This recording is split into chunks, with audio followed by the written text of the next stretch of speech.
people need to prepare themselves for this, is that when you start being authentic, you will start losing influence and you'll start losing all kinds of stuff. But if that influence is lost from you being authentic, it didn't belong in your life anyway. That's good. Hey, everybody. Well, it's Nat and Nate. I'm Nate.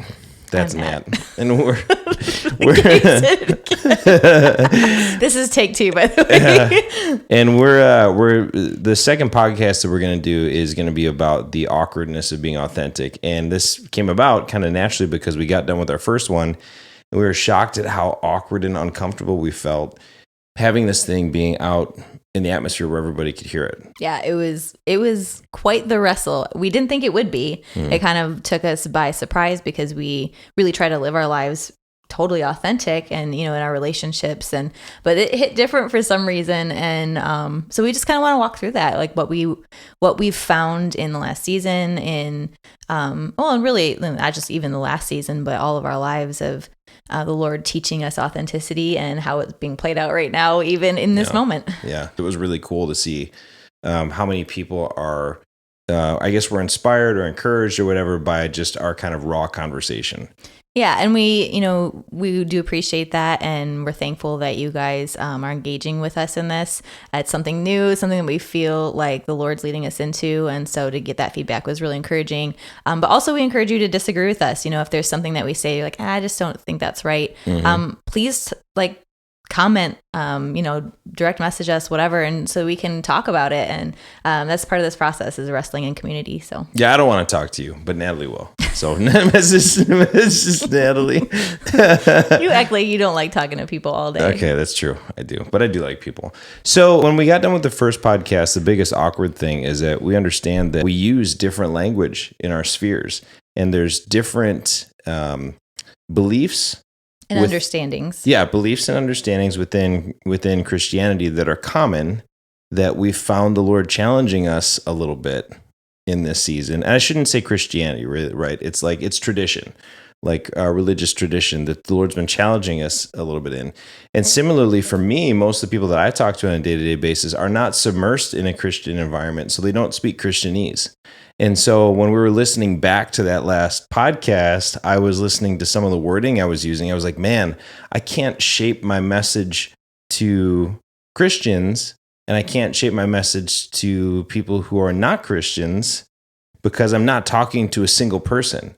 And I was like, holy cow, I actually need to find what my language is because I'm so used to shaping my message to try to communicate. Yeah, I was also just wrestling with, how people were going to perceive what I was saying, because I really am careful with the words that I speak and the ways that I communicate, because I don't want someone to, take what I say and mishear it and then believe something that's untrue. I take really seriously the scriptures that talk about teachers having, a stricter judgment from the Lord, because, I want to make sure that what I'm saying is true. And so removing the ability for me to explain what I'm talking about, in this environment, was really, really hard for me. I think you bring up a good point, that that's one of the things that I've really been learning as you talk to people more and more, is especially with social media, is you're responsible for the posture of your heart, right? That's a major phrase of mine, that when you speak and when you deliver a message, you're responsible primarily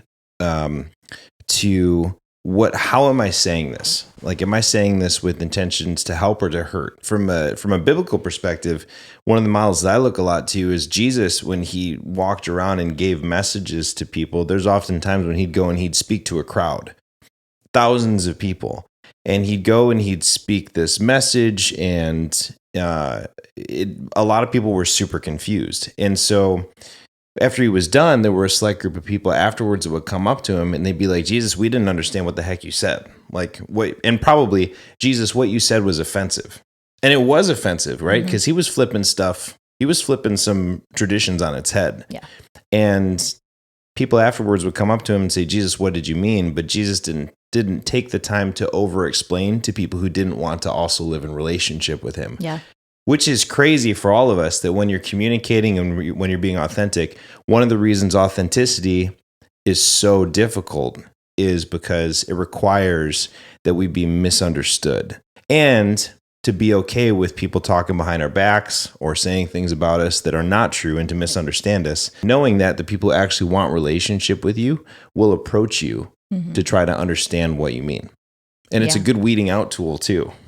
That's true. That's true. And and it's really easy to, we're talking about being in these different environments in our primary spheres of influence. It's easy to kind of be a chameleon if you don't know who God's made you to be, the it's sparkly water. I burped. You're so gassy in these podcasts.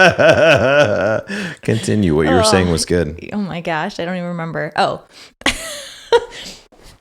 Because of the different environments that we find ourselves in. And sometimes, in one day you can walk through, you can go to the grocery store, you can go to the gym, you can go to work, you can go to church, you can go hang out with this certain group of friends, and you can kind of, even inadvertently kind of become a chameleon if you're not secure in who you've been made to be. And I was reading an article actually about authenticity, and I read a quote that really hit home. It said, if society had a mantra, it would be yourself. No, not like that. And it's true. Yeah. What I find is that it's rare that you find people who are really open to being authentic and vulnerable. And I found, through the course of being involved with lots of friends group and stuff, that the amount of people who are really, really available to be super authentic and super vulnerable and allow you to be super authentic and super valuable is actually really small. And valuable or vulnerable? Vulnerable, sorry. Okay. Authentic and vulnerable. I was like, wait, what? There's not that many people in the world that I've run across who are really safe like that.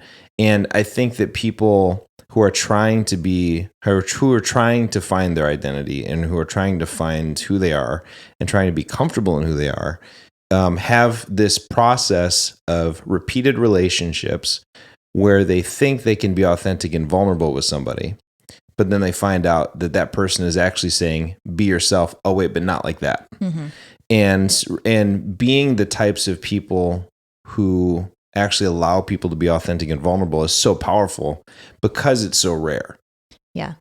Yeah. And because it's rare, there has to be a place where we're so secure in our identity as who the King has made us in his kingdom that when we come across those people who just don't know how to handle authenticity and handle what's on our lives, we're able to live above that, able to live from that place of, hey, it's okay that you don't understand, but I've got to be faithful to who God's made me to be and faithful to the message he's placed on my life. If you think about John the Baptist, he was as out of the box as you can get, and yet he prepared the way for the coming of the King, of the Messiah on the earth. And so, if he would have been like, well, my dad's a priest, I'm supposed to live this way, I'm supposed to do this thing, and he didn't go and separate himself out into the wilderness where, he really did become wild inside. I wrote that song, Wild Inside, and it was from that revelation of how the wilderness makes us wild inside, and how,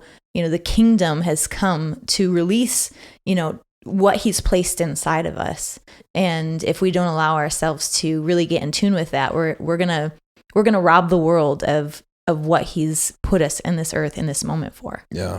Part of allowing other people to be vulnerable, part of getting rid of the be yourself, but not like that, is releasing your need to control other people's lives. Yeah, that's it. Or even your own life. Yeah. I mean, that's a great point. You when you get around somebody who, especially someone who leans on you for help, right? If someone comes to you or to me and says, hey, I need your help, the place that we try to live from is, okay, I'm available for you, and this is your story. And I'm going to let you live your story. And in the meantime, I'm going to be here to help you find truth in the middle of that story, right? And that has been a major, when I think about how I want to live my life, it's, can I live my life investing in people?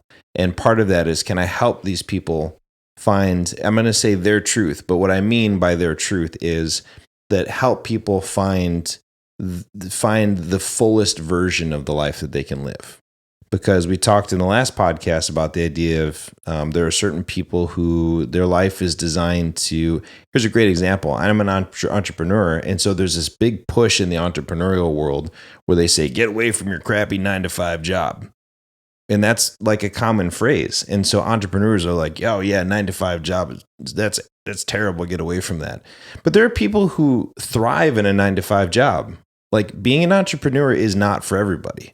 And not everybody should do it. And so I actually have another friend who's she's made a campaign to fight for the joy of the 9-to-5. I think that's valuable.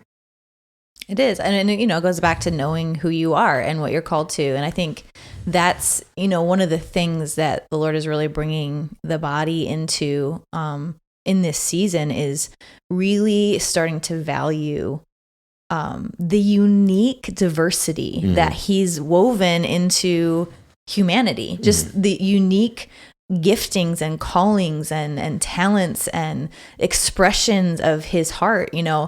We're missing out on all of that if we don't, if we're not authentic, if we're not able to wrestle through and fight through the awkwardness of authenticity into the expression of what he's actually made us to be. And, and that's one of the mandates on our lives too, is to help people walk into that place of identity and to really start to understand what they're called to and what, who God's made them to be, because we wrestled with that. Like just now, we're still wrestling with that to some degree, but, we're starting to get language, right? We're starting to understand like, oh, this is why I had to wrestle with that my whole life.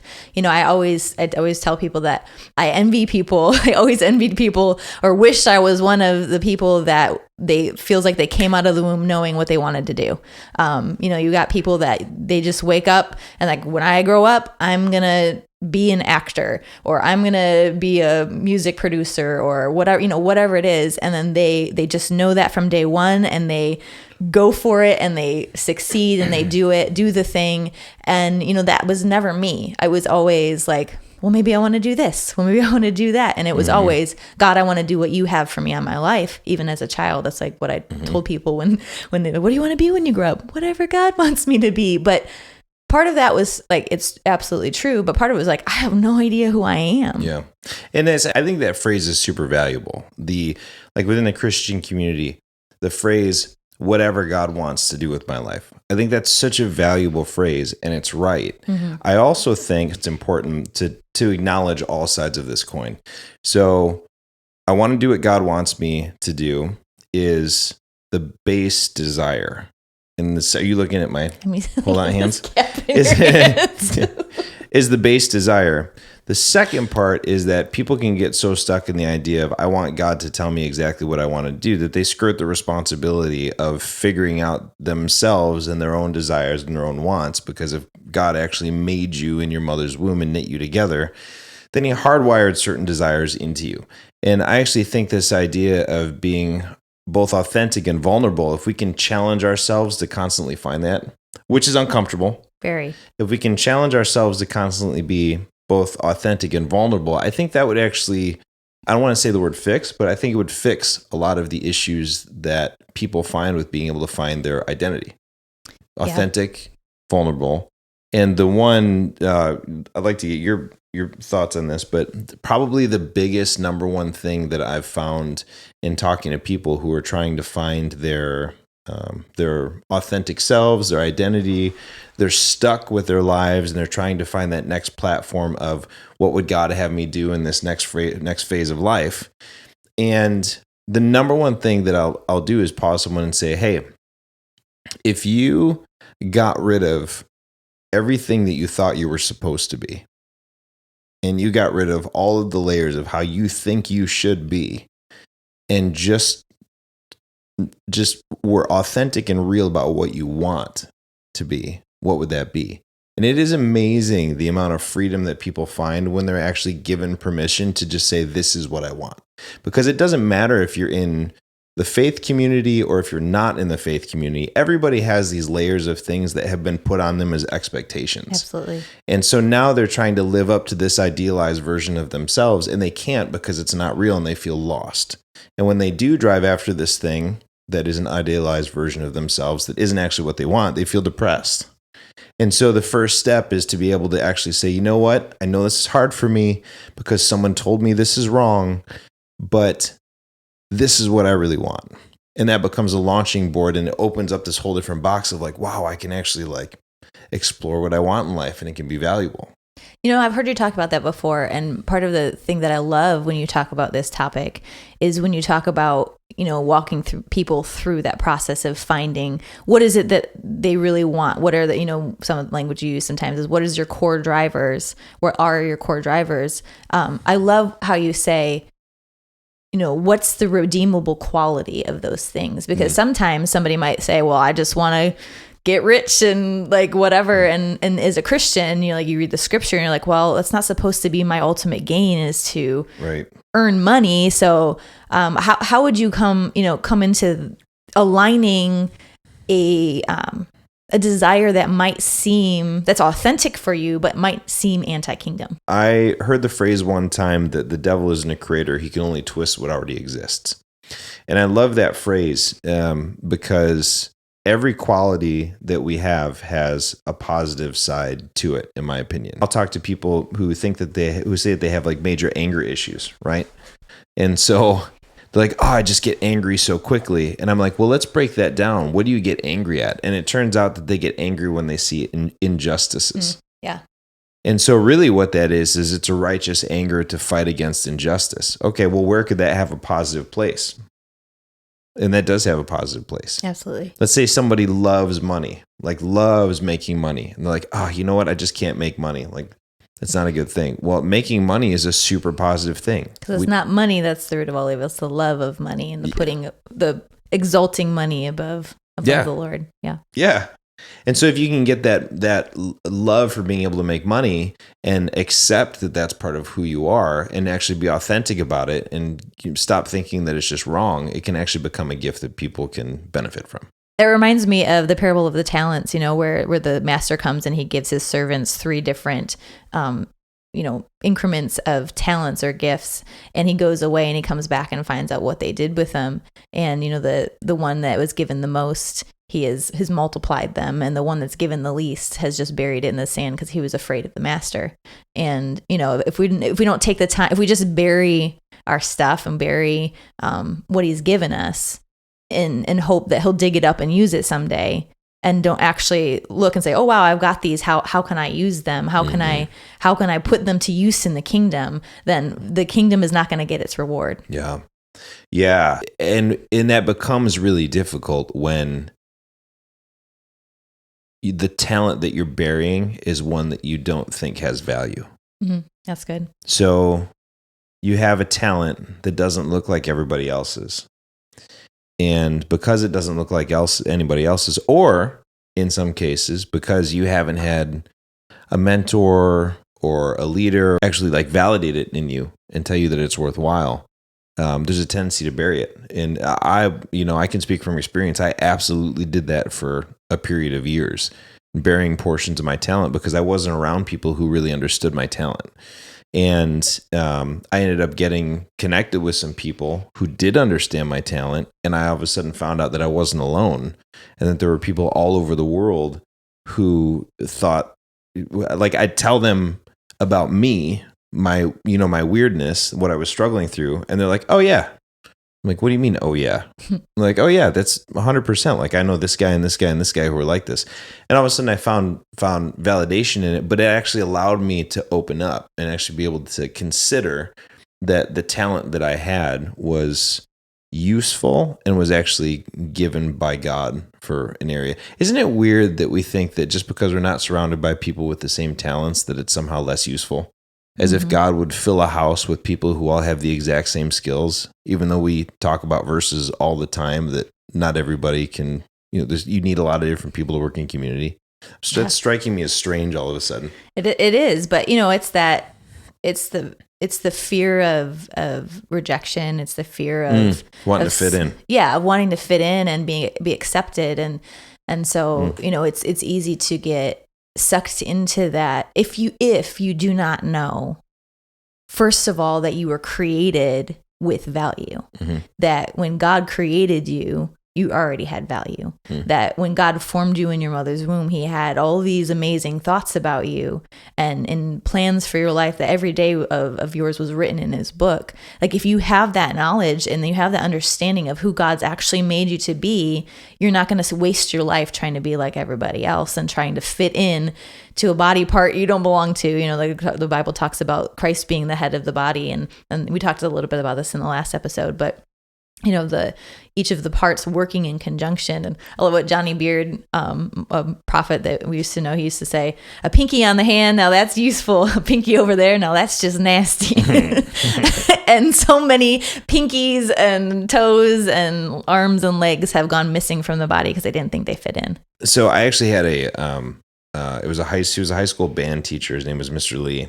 And I went to a religious high school. So I was really actually appreciative for the amount of time that the teacher spent investing in me. But this one particular guy, he came up to me one time, pulled me aside in the hallway, and he said, "Nate, I see two people." He's like, "I see one dude on the stage, worshiping and being a certain way, but then I hear you talking in the hallway," which I was like, "Ooh." And he was like, "That's not the same guy." And he was like, "I want to challenge you to be a man of integrity." And I think integrity is a good word. But I think I would change that wording now, because integrity challenges you to kind of have the same moral code. But I think you can hold the same moral code and still withhold authenticity from people.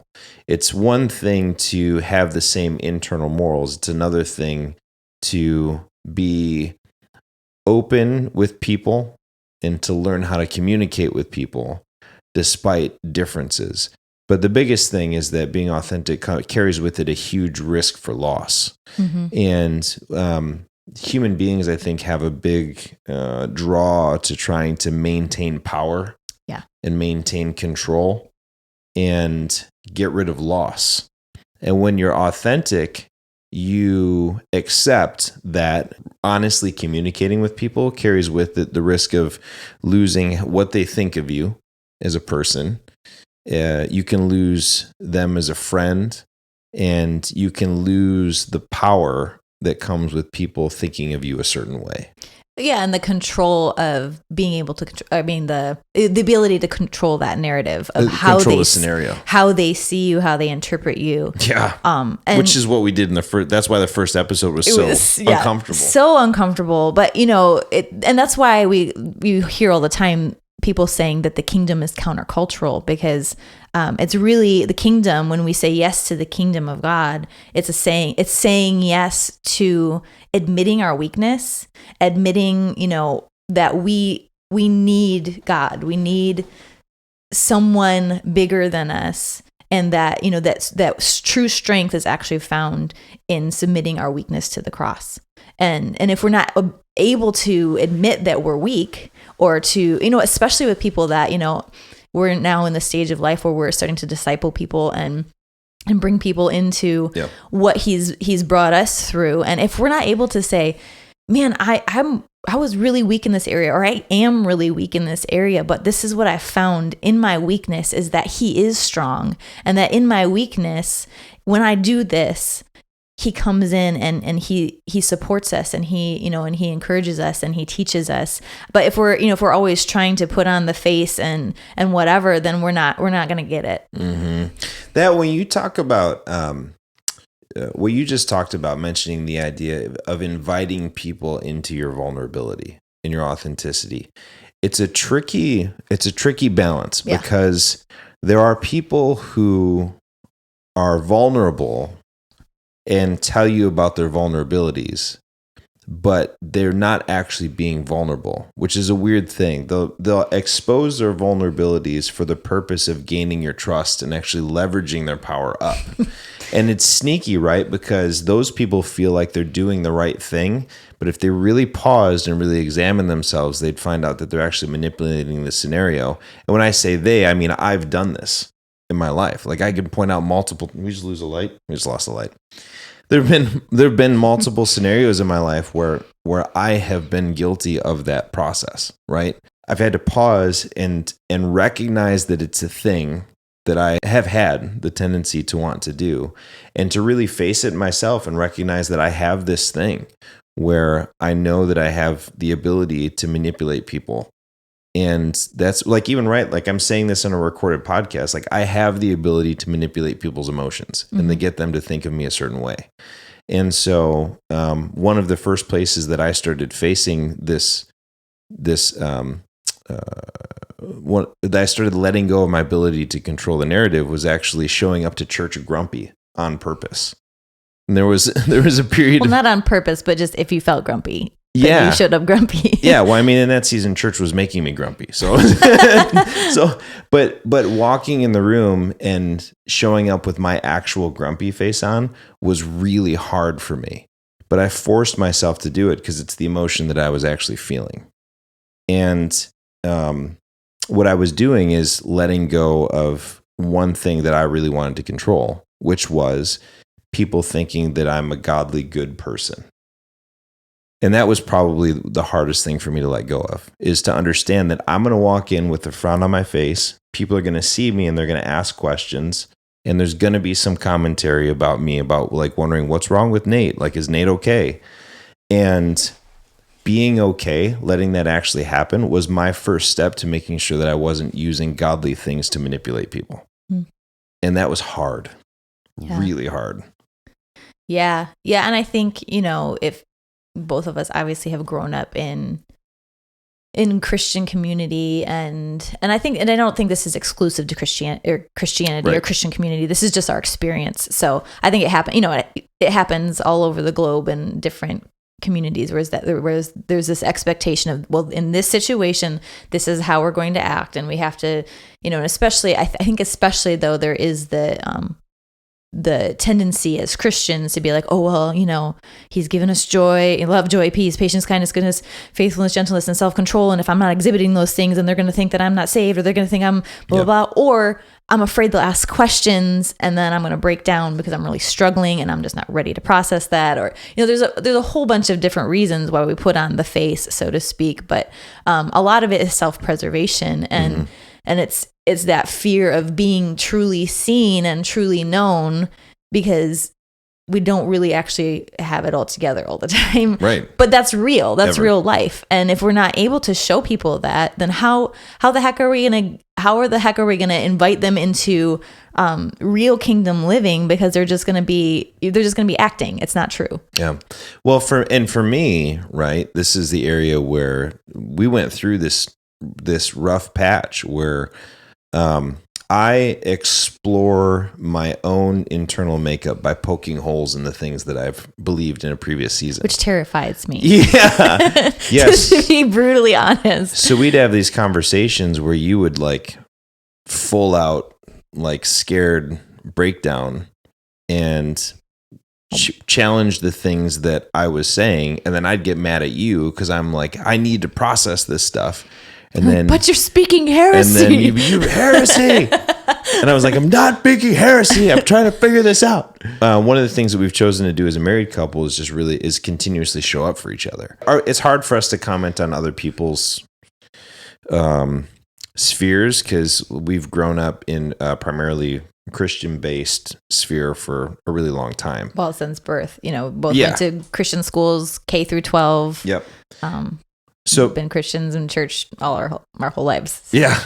Yeah. So I don't really know what happens in other communities, but one thing that was really important for me was having a group of people who were not Christians, who also are really loving people, because what they brought with them was a completely different perspective than the one I had always had. And I'm going to say that the previous perspective that I was in had served me as far as it was going to serve me. And because no specific tradition encompasses the totality of God. What I'm not talking about is like me also becoming a Buddhist and me also becoming that's not what I'm talking about. What I'm saying is that there are mentalities contained within that box.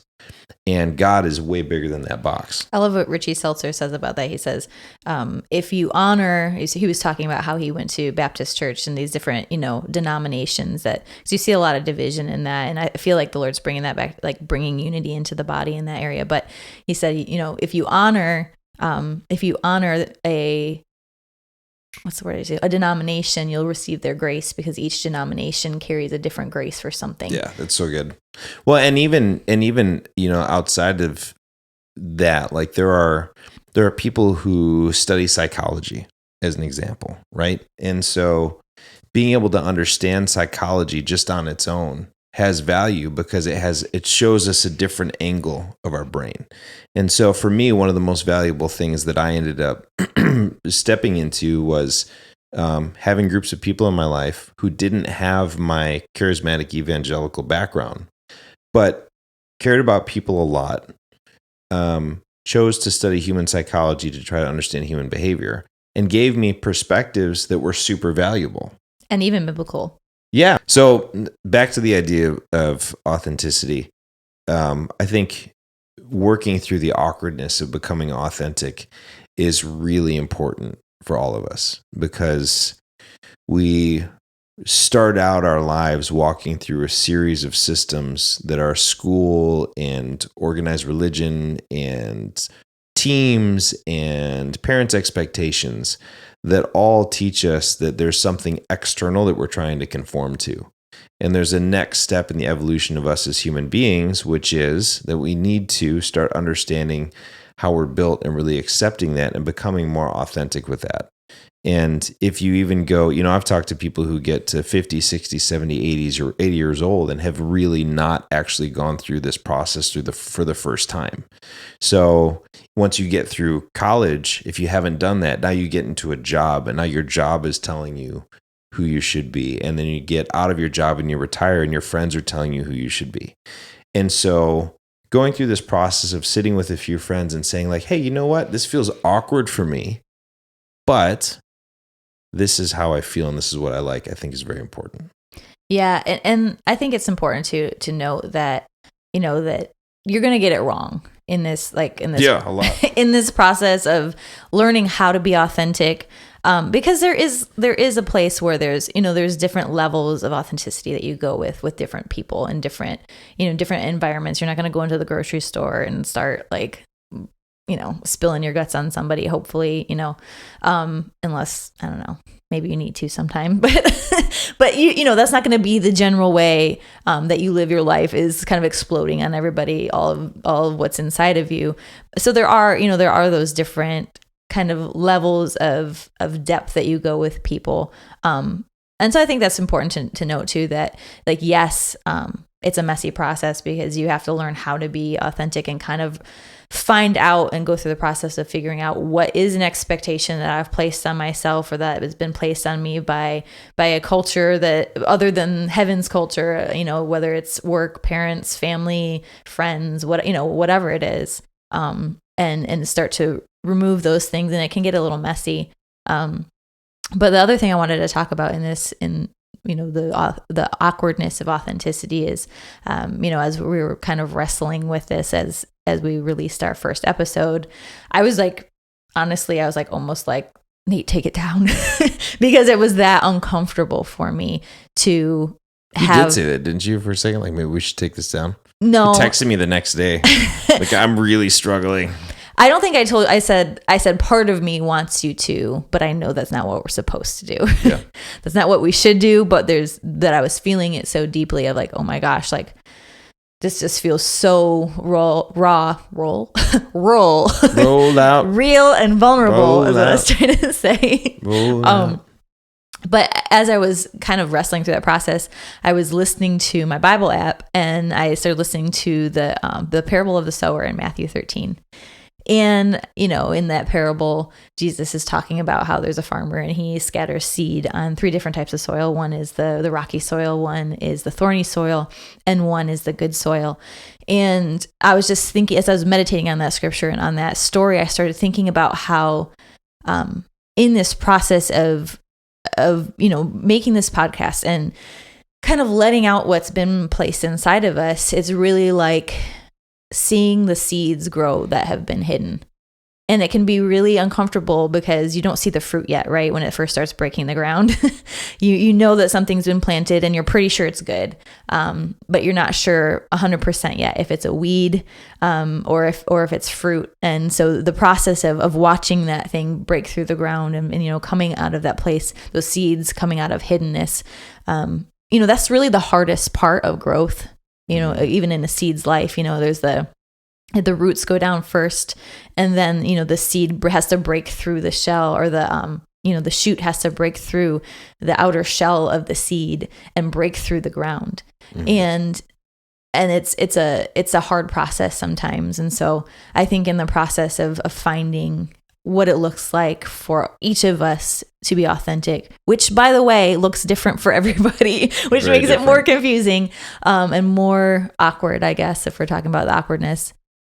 We really have to get comfortable with being uncomfortable, and get comfortable with trusting that he who started a good work in you is faithful to complete it. That the seeds that God's planted in those hidden places, in those hard places, in those wrestling, those struggling places, even sometimes, that as you water them with his spirit and with his word, as they break the ground, that it's going to bear good fruit. And so really, I think it all comes down into a couple things. One, reliance on the goodness of God to lead you, reliance on who he's made you to be and who he says you are, before anybody else's definition of you.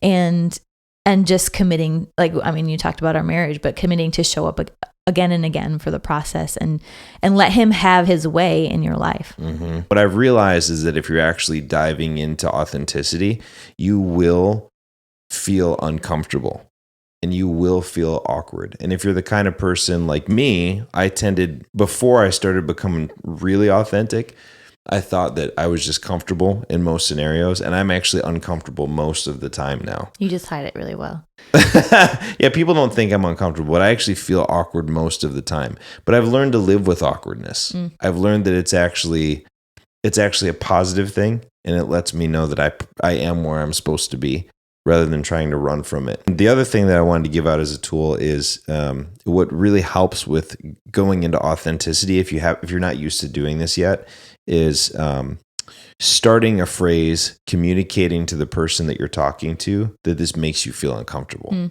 Yeah, that's so good. And one of the main things that when Natalie and I started going through this, I would often come to her and be like, hey, this makes me feel really uncomfortable to tell you. And for some reason that opened up the door for me to actually be authentic. Well, and it gave me the opportunity to be prepared with a response that honored your authenticity and your vulnerability, because, whether it was a hard topic or just something that you were wrestling with in the moment, if you would have just said it without prefacing with, hey, this makes me uncomfortable, I might have responded in a way that would have shut you down. But since you said that, I was able to respond with grace and with and returned vulnerability instead of a boundary or a kind of an attack back. If it was something that maybe you were communicating to me that you weren't unhappy with or were hurt with what I was saying or doing. And so I think that's such a good tool. I'm glad you brought that up of learning to communicate your vulnerability and your awkwardness of authenticity. It seems redundant because you feel like I feel like when you're feeling awkward, you feel like everybody knows you're feeling awkward, and everybody's like,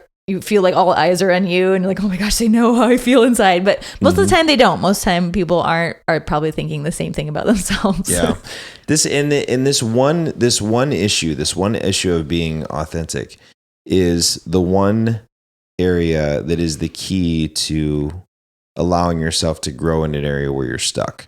Because if you get into, I have no idea how to garden, so I'm going to say some stuff and you just tell me if I'm wrong.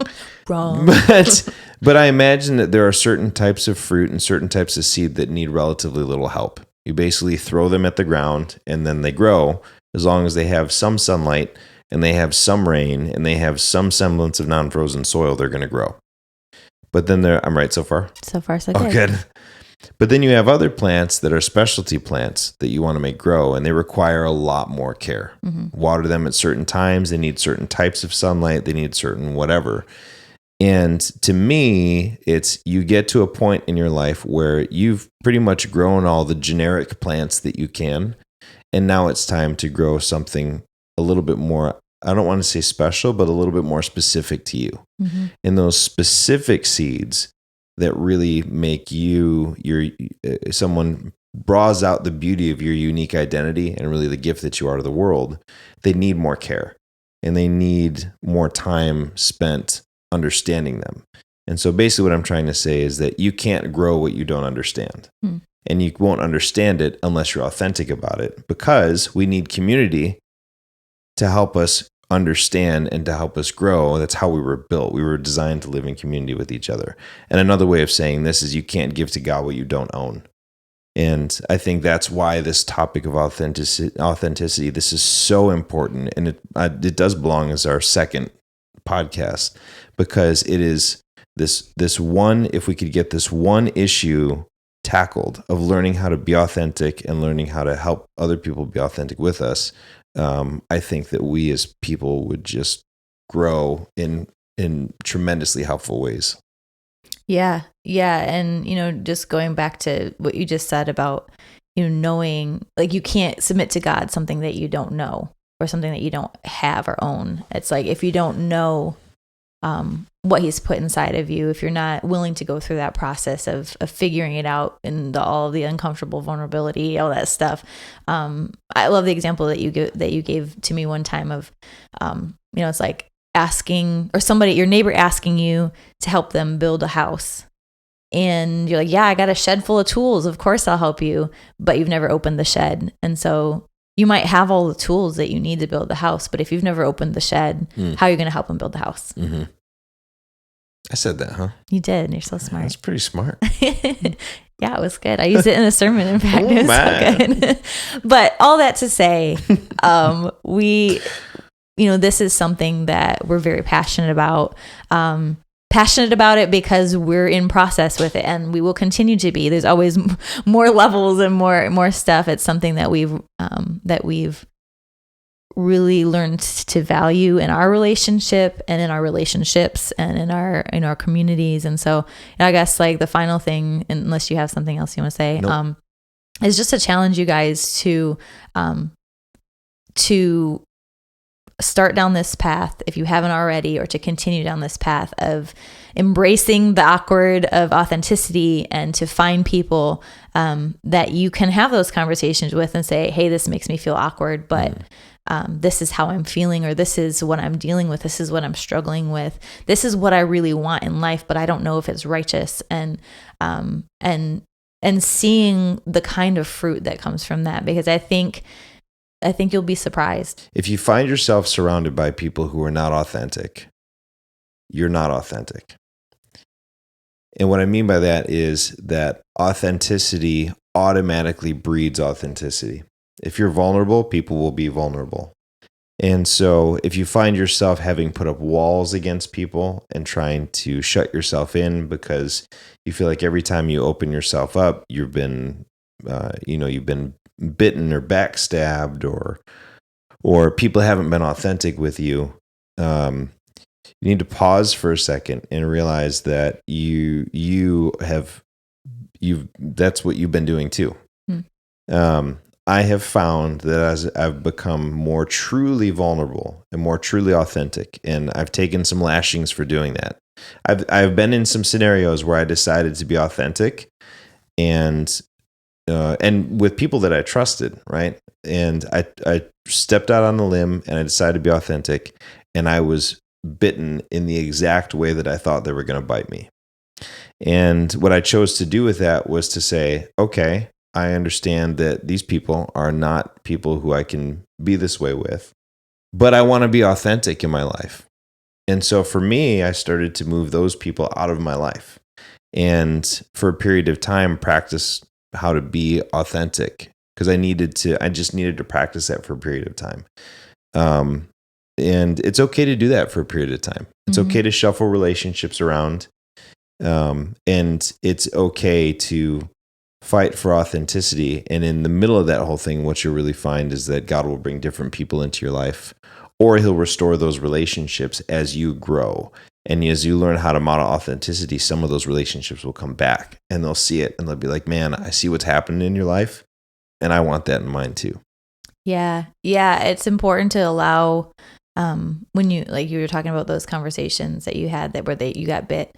Sometimes that is a sign that, like, hey, this isn't a relationship that needs to be here right now. And that's hard. That can be really hard, to allow those things to leave, and, those relationships, especially if you have a lot of history or, attachment to those people or those relationships. And sometimes you can't completely let them go, but there's different ways that you have to separate yourselves from people. But, I guess I just encourage you guys to, let the Lord draw you out into the wilderness sometimes, like John the Baptist, and to get away in the place where he teaches you who you are, and you're able to go deep with him. And then, like you said, at the right time, he'll bring your people around, and it will be better than you could ever imagine. One of the things that you will find yourself losing, and people need to prepare themselves for this, is that when you start being authentic, you will start losing people, and you will start losing some statuses, and you will start losing positions, and you will start losing influence, and you'll start losing all kinds of stuff. But if that influence is lost from you being authentic, it didn't belong in your life anyway. That's good. And getting rid of those things, as a happenstance of being truer to the call on your life, may be the first step in you actually growing to the fullness of who you were meant to be. Because the time and the energy required to maintain statuses and relationships and positions that weren't meant to be a part of your life pulls you away from the race that you were meant to run. It's very inspirational right now. That's good. That's good. So with that, I guess we say be authentic and be awesome. Hey.